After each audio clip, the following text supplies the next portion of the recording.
ওগো যুবক, আমাদের কোনো জীবন ছিল না, আকার ছিল না, আকৃতি ছিল না, আমাদের কোনো চেহারা ছিল না, সৌন্দর্য ছিল না। আল্লাহ রাব্বুল আলামিন আমাদেরকে সৃষ্টি করলেন, আবার একদিন মৃত্যু দিবেন, আবার একদিন পুনরায় জীবন্ত করে উঠাবেন। আল্লাহ বলছেন বেলা শেষে আমার কাছে ফিরে আসা লাগবে লাগবে রে। না বেটি? রঙ্গরাসের দিন ছিল আমার একদিন, 12 ঘন্টা বেলায় আমার সন্ধ্যা হইল, পাখি উড়ে যাওয়ার বুঝি সময় হলো, পাখি উড়ে যাওয়ার বুঝি সময় হলো।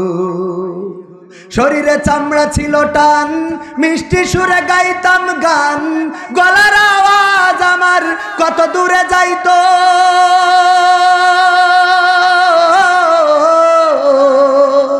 শরীরে চামড়া ছিল টান, মিষ্টি সুরে গাইতাম গান, গলার আওয়াজ আমার কত দূরে যাইতো।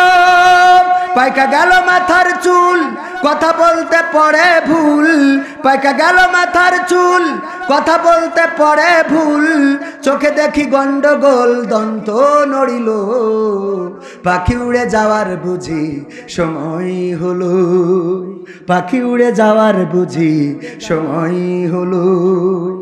ঘন ঘন আসে দম, কানেতে শুনি কম, পিছে পিছে জম আমার ঘুরতে লাগিল।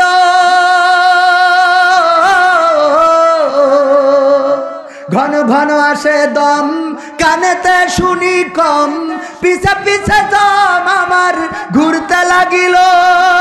খাটো হয়ে আসছে পাও, হীন হলো সর্বদাও, খাটো হয়ে আসছে পাও, হীন হলো সর্বদাও, ভাবে বুঝি সময় আমার ফুরিয়ে এলো, পাখি উড়ে যাওয়ার বুঝি সময় হলো, পাখি উড়ে যাওয়ার বুঝি সময় হলো। এত সুন্দর পরিপাটি খাসায় আমার ছিল খাটি, দিনে দিনে খাসায় আমার জং ধরিল। এত সুন্দর পরিপাটি খাসায় আমার ছিল খাটি, দিনে দিনে খাসায় আমার জং ধরিল।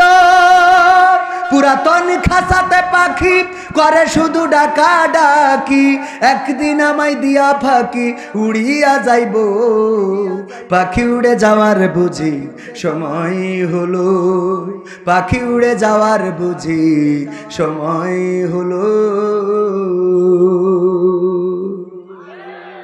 ও আমার ভাইয়েরা, আমার চাচা যিনি ওয়াজ করেছেন আমার আগে, পথ চেয়ে থাকায় লাগবে, চলে যেতে হবে এই দুনিয়া ছেড়ে। কেউ আগে যাবে, কেউ পরে যাবে। যে যুবক অন্যায় পথে হাঁটো, নামাজ পড়ো না, রোজা রাখো না, বিড়ি সিগারেটে দিন চলে যায়, আবার কেউ ওর মধ্যে সিগারেট ফেলে দিয়ে মাল ভরে টানে, আসে না নাই? আগের সময় যদি কেউ চিকন থাকতো, চেয়ারম্যানের সাথে দেখা হলি, চেয়ারম্যান বলতো এই তুই কি কিছু খাস না নাকি, এত চিকুন হয়ে যাচ্ছিস কেন, এই বলতো না, বলতো না। আর এখন যদি চেয়ারম্যানের সামনে চিকনা লোক পড়ে, চেয়ারম্যান বলে তুই কি কিছু খাওয়া ধরেছিস নাকি, ঠিক না বে ঠিক? তুই কি কিছু খাওয়া ধরেছিস, তোর এই অবস্থা কেন? বলে না, বলে না। একদিন চলে যেতে হবে, আল্লাহ রাব্বুল আলামিন ডাক দিবেন।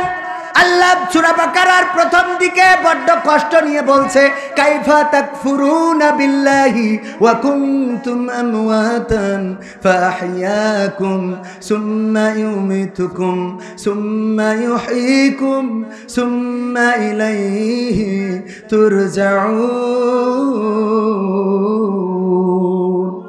আমার আল্লাহ বলছেন, ওগো মানুষ, তোমরা কেমন করে আল্লাহকে ভুলে যাও, অথচ তোমরা ছিলে মৃত, তোমাদের কোনো জীবন ছিল না। ওগো যুবক, আমাদের কোনো জীবন ছিল না, আকার ছিল না, আকৃতি ছিল না, আমাদের কোনো চেহারা ছিল না, সৌন্দর্য ছিল না। আল্লাহ রাব্বুল আলামিন আমাদেরকে সৃষ্টি করলেন, আবার একদিন মৃত্যু দিবেন, আবার একদিন পুনরায় জীবন্ত করে উঠাবেন। আল্লাহ বলছেন বেলা শেষে আমার কাছে ফিরে আসা লাগবে লাগবে রে। ঠিক না বে ঠিক? আল্লাহর কাছে যাওয়া লাগবে না, লাগবে না? আল্লাহর কাছে যাওয়া লাগবে। আল্লাহর নবী একদিন সাহাবীদেরকে ডাকলেন, ডেকে বললেন, ওগো সাহাবীরা বসো, আমি তোমাদের একটা ঘটনা শোনাবো, আর সেই ঘটনা তোমরা শুনে যেখানে বুঝবা সাই দিবা, যেখানে বুঝবা না প্রশ্ন করবা। আল্লাহর নবী বললেন, ওগো সাহাবীরা, একজন মুসাফির 1 মাসের রাস্তা যাবে। কয় মাসের? 1 মাসের। আগের সময় ট্রাক বাস কোনো কিছু ছিল না, হেঁটে পথ চলতো অথবা উঠে ঘোড়ায়। বললো একজন মুসাফির 1 মাসের পথ চলবে। এই 1 মাসের মধ্যে কোনো ঘর নাই, গাছ নাই, বাড়ি নাই, কোনো জায়গা নাই, থাকার মতো খাওয়ার মতো কোনো কিছু নাই। এই 1 মাসের পথ যাওয়ার জন্য যা কিছু খাদ্য পানি লাগে সব সাথে নিয়ে যখন হাঁটা শুরু করলো, 15 দিন যাওয়ার পরে হঠাৎ করে পানি ফুরাই গেছে, খাবার ফুরাই গেছে, পানির পিপাসায় কাতর। ওগো সাহাবীরা বলো, এই লোকটি এখন কি করবে? আল্লাহর নবীর সাহাবীরা বললেন, ওগো নবী, ওই লোকটি যদি ফিরে আসতে চায় তাইলে লাগবে কতদিন? কতদিন লাগবে? 15 দিন। আবার যদি গন্তব্যে যেতে হয় লাগবে কয়দিন? 15 দিন। সুতরাং এখন তার উচিত হবে চারিদিকে কোথাও না কোথাও পানি খুঁজে বের করা, কোথাও একটা কূপ পাওয়া যায় কিনা, কোথাও জঙ্গল পাওয়া যায় কিনা। আল্লাহর নবী বললেন, ওগো সাহাবীরা, লোকটি তাই করলো। চারিদিকে খুঁজতে লাগলো, খুঁজতে খুঁজতে ছোট একটা জঙ্গল পেয়ে গেল। জঙ্গলের মধ্যে একটা কূপও পেয়ে গেল। কূপের মধ্যে পানিও আছে, কিন্তু তোলার মতো কোনো রাস্তা নাই। ওগো সাহাবীরা বলো, লোকটি কি করবে? আল্লাহর নবীর সাহাবীরা বললেন, ওগো নবী গো, ওই লোক উচিত হবে এখন কোনো না কোনো মূল্যে ওই পানি পান করা। যদি সম্ভব হয়, যদি তুলতে না পারে, তাহলে ওই পানির কাছে নেমে যেয়ে পানি পান করতে হবে। আল্লাহর নবী বললেন, ওগো সাহাবীরা, ওই লোকটি তাই করলো। পানি পান করার জন্য বন থেকে লতা ছিঁড়ে আনলো, আর উপরে একটা গাছের ডালের সাথে বাঁধলো, আর ডালটা পানি পর্যন্ত আর লতাটা পানি পর্যন্ত ঝুলিয়ে দিল। দিয়ে ওই লতা বেয়ে বেয়ে পানি খাওয়ার জন্যে নামতে যখন লাগলো, কূপের মাছ বরাবর যখন পৌঁছায়েছে, নিচেই তাকিয়ে দেখে 2টা ফনা ধরা সাপ রয়েছে।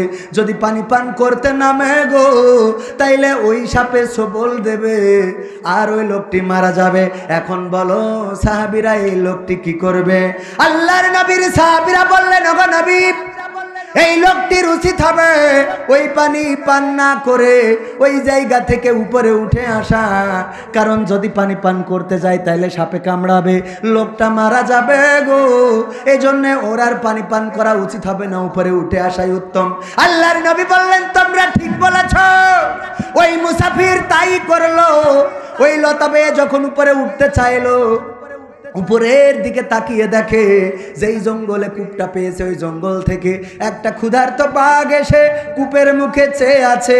যদি লোকটি উপরে ওঠে তাইলে ওই বাঘ তাকে আক্রমণ করবে, তাকে ধরে খেয়ে ফেলবে। এখন বলো লোকটি কি করবে? বিপদ। বিপদ না বিপদ না? আল্লাহর নবী বললেন, এখন কি করবে? সাহাবীরা বললেন, ওগো নবী, ওই লোকটির ওই আঁকড়েই ওই মুসাফির ওই লতাটা আঁকড়ে ধরে বসে থাকতে হবে ততক্ষণ যতক্ষণ না সাপ পানির নিচে চলে যায় অথবা বাঘ বনে চলে যায়। বাঘ যদি বনে চলে যায় তাইলে উপরে উঠে আসবে, আর সাপ যদি নিচে চলে যায় তাইলে উনি পানি পান করবে। এই চিন্তা করে এই লতাটা আঁকড়ে ধরে বসে থাকতে হবে। আল্লাহর নবী বললেন, লোকটা তাই চিন্তা করলো, লতাটা আঁকড়ে ধরে বসে রইল। হঠাৎ করে নিচেই তাকিয়ে দেখে সাপ তো যায় না, উপরে তাকাইলো বাঘ গেছে কিনা দেখার জন্য, কিন্তু দেখলো বাঘও তো যায় নাই, বরং যেই ডালে লতাটা বেঁধে রেখেছিল ওই ডালে নতুন করে 2টা ইঁদুর চলে এসেছে। এসে ওই লতাটা কুট কুট কুট কুট করে কেটে দিচ্ছে। সাদা ইঁদুর যখন কাটে গো, কালো ইঁদুরটা বসে থাকে, আর কালো ইঁদুরটা যখন কাটে সাদা ইঁদুরটা বসে থাকে। ওগো আমার সাহাবীরা বলো, এখন ওই মুসাফিরের চিন্তা কি হবে? ওই মুসাফির আর কোন চিন্তা করবে? আল্লাহর নবীকে সাহাবীরা বললেন, ওগো নবী সাল্লাল্লাহু আলাইহি ওয়াসাল্লাম, ওই লোকটির উচিত হবে এখন শুধু এতটুকু চিন্তা করা, লতাটা কাটতে যতক্ষণ ওই লোকটির মারা যেতে সময়টা বাকি ততক্ষণ। ঠিক না বেঠিক? আল্লাহর নবী বললেন, সাহাবীরা শোনো, এই ঘটনাটা তোমাদের শিক্ষা দেওয়ার জন্য বললাম। এই দুনিয়ায় আমরা সবাই মুসাফির, ওই মুসাফির যেমন আমরা সবাই তেমন। আমরা আমাদের পথের গন্তব্য জানি না, যেখানে আছি এইটা মাঝ বরাবর হয়ে গেল নাকি শেষের পর্যায়ে চলে এসি নাকি শুরু হলো আমরা কিছুই জানি না, কে কখন চলে যাব জানি না। আর আমি যে কূপের কথা বললাম এই কূপটা হলো এই দুনিয়া, এই দুনিয়ার মধ্যে আমরা আছি। আমি যে নিচেই সাপের কথা বললাম এই সাপ হলো কবর, ওই কবরের জন্য পথ চেয়ে আছে। উপরে যে বাঘের কথা বললাম এই বাঘ হলো আজরাইল, উনিও অপেক্ষায় আছে। আর আমি যে লতার কথা বললাম এই লতাটা হলো হায়াত। আর আমি যে ইঁদুরের কথা বললাম এই ইঁদুরটা হলো দিন এবং রাত। রাত মানে কালো ইঁদুর, দিন মানে সাদা ইঁদুর। প্রতিদিন ওই আয়াত নামের লতাটা দিন এবং রাত আসে আর কুটকুট করে কেটে দেয়।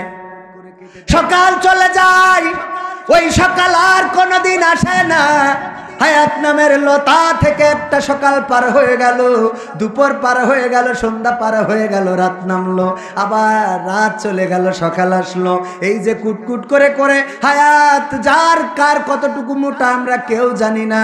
আল্লাহর নবী বললেন এই হায়াতটা যার যতটুকু মোটা সে ততদিন বেঁচে থাকবে।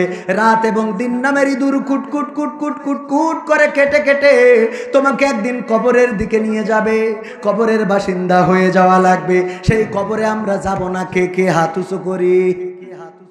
কবরে যাব না, সবাই যাব? এত সব হয়ে চাইলেও যাইতে হবে, না চাইলেও যাইতে। কেউ চিরদিন বেঁচে থাকতে পারবে? চেয়ার নিয়ে টানাটানি করে গো। যেই চেয়ার ছিল এক সময় পাশাপোলের মাওলানা আবু সাইদের, সেই চেয়ার উনার কাছ থেকে গেল আব্দুল কাদেরের, সেই চেয়ার উনার কাছ থেকে গেল আর একজনের, তারপরে গেল মনে হয় আমার চেয়ারম্যান সাহেবের বাবার কাছে, আবার সেই চেয়ার আসলো চেয়ারম্যানের কাছে। এই চেয়ারও চেয়ারম্যানের কাছে চিরদিন থাকবে না, থাকবে থাকবে। তেমনি ভাবে আমাদের এই পৃথিবীতে আদম আলাইহিস সালাম ছিল আদি পিতা, হাওয়া আলাইহিস সালাম ছিলেন আদি মাতা। এই যে দুনিয়া শুরু হইলো এক এক করে চলে গেল, আমার দাদা গেল, বাবা গেল, নানা গেল, নানি গেল। মাঝে মাঝে বলি ও গো যুবকেরা, যখন খারাপ চিন্তা মাথায় আসে চলে যাব মসজিদে, তাকিয়ে দেখবা খাটিয়াটা, আর খাটিয়ার কাছে জিজ্ঞাসা করবা ও গো খাটিয়া কয়দিন আগে তো তুমি আমার দাদাকে নিয়ে গেলে, তার কিছুদিন পরে তো আমার বাবাকে নিয়ে গেলে, তার কিছুদিন পরে তো আমার বন্ধুকে নিয়ে গেলে, তার কিছুদিন পরে আমার বোনকে নিয়ে গেলে, তার কিছুদিন পরে আমার ভাইকে নিয়ে গেলে। ও গো খাটিয়া এবার কাকে নেওয়ার জন্যে তুমি পথ চেয়ে আছো গো? খাটিয়া যেন জবাব দিয়ে দেয় ও গো আল্লাহর বান্দা তৈরি হয়ে যাও, তৈরি হয়ে যাও, এবারের যাত্রী তুমি হয়ে যেতে পারো। ঠিক না বেঠি?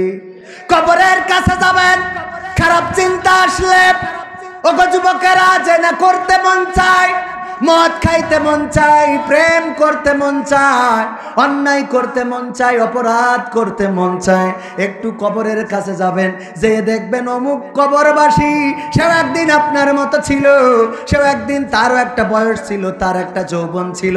এই মানুষটাও একদিন আল্লাহর ডাকে সাড়া দিয়ে চলে গেছে, এখন আর তার খবর কেউ রাখে নাকি? না, রাখে না।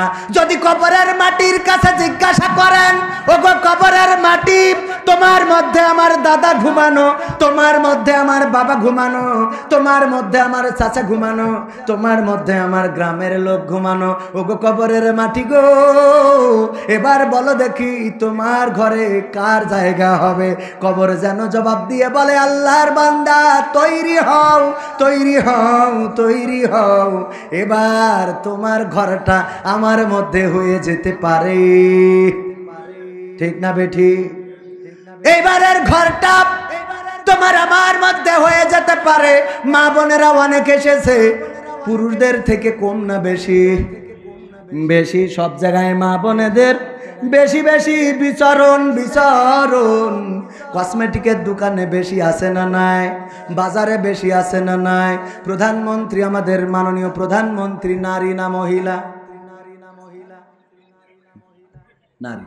স্পিকার সেও নারী না মহিলা? সেও নারী। আবার বিরোধী দলের আগে ছিল সেও না হারি গো, আর একজন গান শোনাইতো সেও নারী, কিন্তু এইবার তেজ মারা খাইয়েছে। ঠিক না বেঠি? আমার সরকার বোঝে যেই কটা বেকায়দা ওই কটা ফেলাই দিয়েছে, ঠিক না বেঠিক? যেই কটা ঝামেলা করে মেশকাত শরীফের বলে সিয়াসিত্তা, মেশকাত শরীফ থেকে দলিল দেয় বলে হাদিসে আমপারায় আছে, এরকম আছে না নাই? এই জন্য এইগুলো নাই নাই। সংসদ থেকে যে ইসলাম দূরে সরাতে চাইলো সেই ব্যক্তি সংসদে আছে, সেই ব্যক্তি সংসদে আছে। আমরা দলমত নির্বিশেষে ঐক্যবদ্ধ হয়ে কোরআনকে আঁকড়ে ধরতে হবে। আমি বলি আওয়ামী লীগের সাথে আমাদের কোনো দ্বন্দ্ব নেই, বিএনপির সাথে আমাদের কোনো দ্বন্দ্ব নেই, জাসদের সাথে দ্বন্দ্ব নেই, জামাতের সাথে দ্বন্দ্ব নেই, হেফাজতের সাথে দ্বন্দ্ব নেই, কওমিয়ার সাথে দ্বন্দ্ব নেই, আহলে হাদিসের সাথে দ্বন্দ্ব নেই। আমাদের চাওয়া তো একটা, সেটা হলো বাংলার জমিনে, আল্লাহর দেওয়া জমিনে আল্লাহর দিন অনুযায়ী চলতে হবে, আল্লাহর দিন চালাতে হবে। এর বাইরে কোনো চাওয়া আছে? আমরা এইটাই চাই। আর এই চাওয়াটা যারা পাওয়া করে দেবে তাদের পক্ষে আমরা আছি না নাই? মাননীয় প্রধানমন্ত্রী যদি সংসদে কোরআন কায়েম করে দেয়, এই প্রধানমন্ত্রীর নূহ নবীর কিস্তি কেন অন্য প্রতীক নিয়ে আসলেও আমরা ভোট দেব। কথা কয় না? দেবো না? দেবো না? ও আমার ভাইয়েরা, কিন্তু যদি ইসলামের বিরুদ্ধে কোনো আইন করা হয়, যেমন বইয়ের মধ্যে যেখানে থার্ড জেন্ডার সেখানে ট্রান্সজেন্ডার ঢুকাইছে, প্রতিবাদের দরকার আছে না নাই? মনে মনে তুমি বাস্তবে ছেলে, মনে মনে মেয়ে হবা, এইটা চলবে না, চলবে। চেয়ারম্যানের ছেলে যদি কয় আব্বা, ছেলে বলতেছে আব্বা আমি মনে মনে মেয়ে, কবে তোর কুপায় শেষ করি ফেলবো, পাকা আমার কোথাকা, তুমি মনে মনে মেয়ে। স্ত্রী যদি বলে চেয়ারম্যান সাহেব আমি মনে মনে মেয়ে হয়ে গেছি, তাহলে ছেড়ে দাও আগে, তুমি পাকা আমার কোথাকা, মনে মনে মেয়ে হয়ে গেছি তুমি, ঠিক না বেঠিক? মনে মনে আবার মেয়ে কি? এগুলো সমকামিতার একটা সূচনা মাত্র, বলেন ঠিক না বেঠে? তার মানে মনে মনে মেয়ে ও পুরুষদেরকে সঙ্গ দিতে চাই পুরুষ হয়ে, আবার মনে মনে ছেলে, এই মনে মনে ছেলে হয়ে ও মেয়ে মানুষের পুরুষের সঙ্গ মেয়ে মানুষ হয়ে দিতে চাই, বলেন নাউজুবিল্লাহ। এই কাজ করতো লূত আলাইহিস সালামের জাতির লোকেরা, কওমের লোকেরা, তার স্ত্রী তাদের পক্ষ নিয়েছিল, এই জন্য আল্লাহ সেখানে গজব দিয়েছে। এখনো লূত আলাইহিস সালামের স্ত্রীর মূর্তিটা আল্লাহ রাব্বুল আলামিন পাথর বানিয়ে দিয়েছে, এখনো আছে না নাই?